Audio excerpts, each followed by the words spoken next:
La campagne américaine en fil en direct à New York avec Xavier Yvon. Ce matin, Xavier, vous voulez nous parler de cette enquête édifiante du site BuzzFeed. Comment les habitants d'une petite ville de Macédoine, dans les Balkans, donc la Macédoine, s'enrichissent grâce à Donald Trump.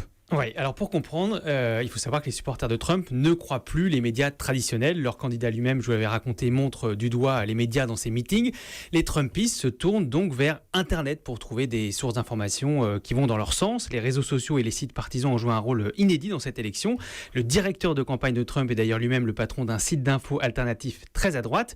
Et il se trouve que plus d'une centaine de sites web pro-Trump sont enregistrés à Veles, vous connaissez sûrement pas, moi non plus je connaissais pas. C'est une petite bourgade du centre de la Macédoine, à 8000 km de New York. Il y a des sites avec des noms bien américains, usadailypolitics.com, donaldtrumpnews.com, et d'après l'enquête de BuzzFeed, tous ces sites sont créés et gérés par des adolescents de la ville qui ont trouvé là une poule aux œufs d'or et qui se sont passé le mot. Plus il y a de clics sur leur site, plus leurs articles sont partagés, plus ils gagnent d'argent avec la publicité en ligne. Et écoutez bien, ça peut aller jusqu'à $3,000 par jour. Et oui, l'info pro-Trump, ça marche du tonnerre parce que ces sites comblent un vide. Ils ont des audiences de centaines de milliers de personnes.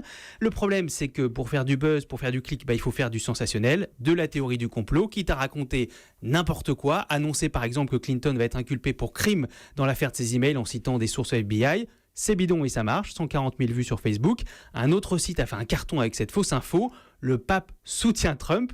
Oui, on sait qu'on dit n'importe quoi, expliquent les ados macédoniens de 16-17 ans contactés par BuzzFeed, mais on a besoin d'argent, la Macédoine est un pays pauvre.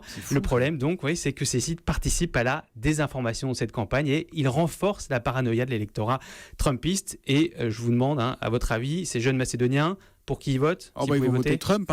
Bah oui, si c'est le meilleur pour business les peut affaires. Continuer. Voilà, c'est ça, exactement, évidemment. Merci beaucoup, Xavier Yvon, en direct de New York.